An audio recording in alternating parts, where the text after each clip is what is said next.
Então lembre-se que em nossos vídeos são 3 partes. Fizemos a primeira parte, esta segunda parte ainda tem uma terceira parte. E no fim de semana nós juntamos essas 3 partes, fazemos um vídeo só. Vamos aí, quais os tópicos e subtópicos que nós vamos estudar nessa lição. No primeiro tópico, o culto pentecostal, liberdade e reverência. Subtópico 1, a flexibilização cristã. Subtópico 2, o culto. Subtópico 3, a reverência do culto. Tópico 2, o centro do culto pentecostal. Subtópico 1, o centro da nossa adoração. Subtópico 2, um culto vibrante no poder do Espírito. Subtópico 3, característica pentecostal. No tópico 3, nós temos como se expressa a liturgia de nossas igrejas. Subtópico 1, nossas reuniões de adoração. Subtópico 2, culto pentecostal. Introdução da nossa lição. O Novo Testamento não apresenta um manual de liturgia, nem estabelece regras de cultos, mas temos pelo menos uma comunidade cristã do período apostólico que pode dar indicações sobre como devemos organizar o culto. A igreja de Corinto, descrita no capítulo 14 de 1 Coríntios. Com base nesse exemplo, vamos estudar como deve ser o nosso culto e os elementos para que ele seja aceitável a Deus.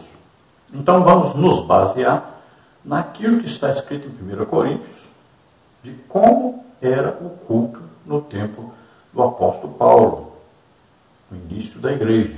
Então vamos ver que havia salmos, doutrinas, revelações, línguas, interpretação. Então existia aqui uma presença de Deus e manifestações poderosas do Espírito Santo. Vamos ver também que a Bíblia ensina para nós que havia hinos, cânticos espirituais, cantados em línguas. Havia várias manifestações do Espírito Santo durante o culto. Com o passar do tempo, a igreja se tornou mais litúrgica do que realmente pentecostal.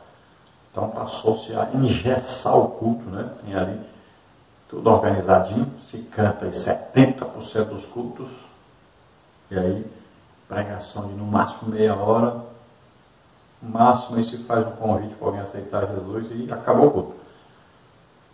Então não existe mais aquele tempo que se era dado antes para haver as manifestações do Espírito Santo.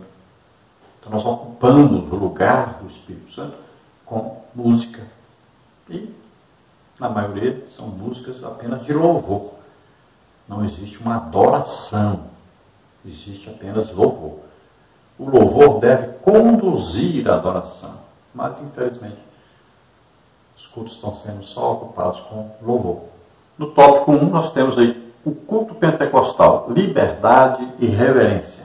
O cristianismo não tem o objetivo de padronizar o mundo e nem destruir as culturas. Sua mensagem, porém, é universal. No dia do triunfo de Cristo e da igreja, cada povo ou etnia se apresentará louvando a Deus na sua própria tradição. Isso se reflete na forma de adoração desenvolvida ao longo dos séculos. Então é evidente que a igreja não deve padronizar o culto. Mas, infelizmente, é isso que acontece. Cada denominação diz que o culto deve ser prestado assim. Aí tem lá toda a sua liturgia, a sua forma de prestar o culto. E aí o que acontece? Engessa o culto. Não tem jeito de Deus se manifestar. Não existe nem oportunidade para Deus nesse culto. Só é oportunidade para pessoas aparecerem.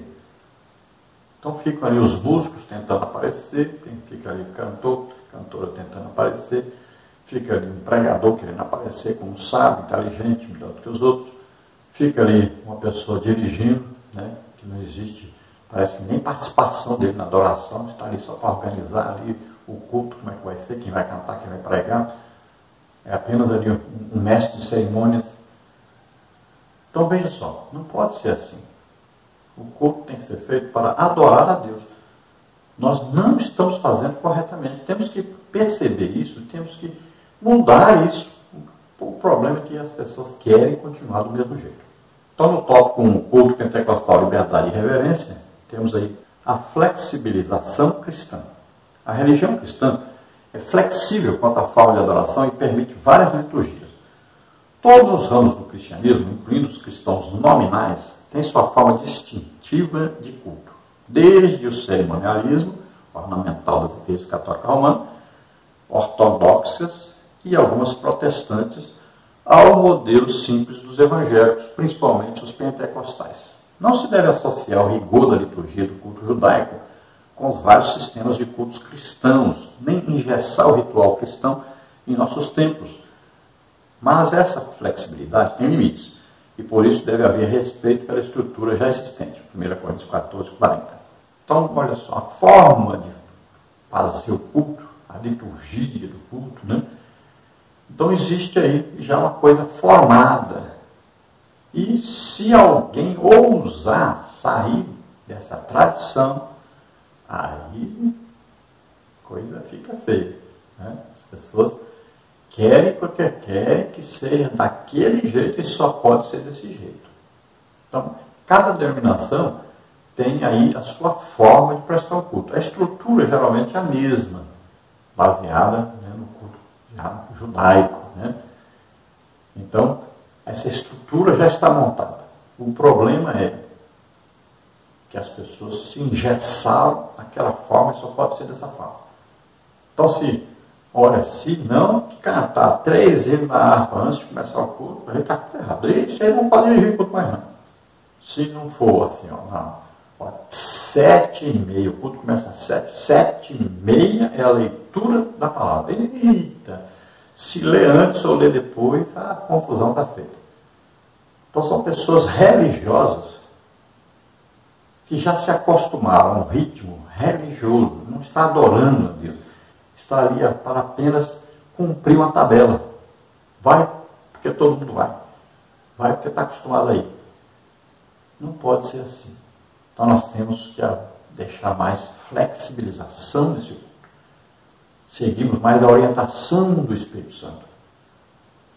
Às vezes um irmão que está lá, está ali com uma mensagem para a igreja diretamente de Deus, mas nós já engessamos. Só pode pregar quem é o obreiro. Veja só. Como é que eram os cultos no passado, quando a igreja cresceu, desenvolveu, era uma igreja realmente pentecostal? Não era assim. Se dava oportunidade, porque Deus mostrava quem era chamado para pregar, para ensinar, para haver uma oportunidade para curas, batismo, libertação.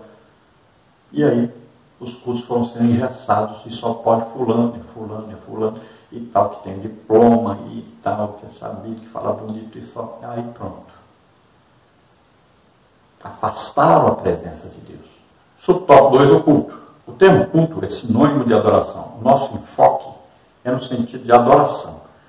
Essa palavra é uma tradução do grego latreia, serviço, adoração, do verbo latreou, servir, prestar culto, adorar, Mateus 4:10.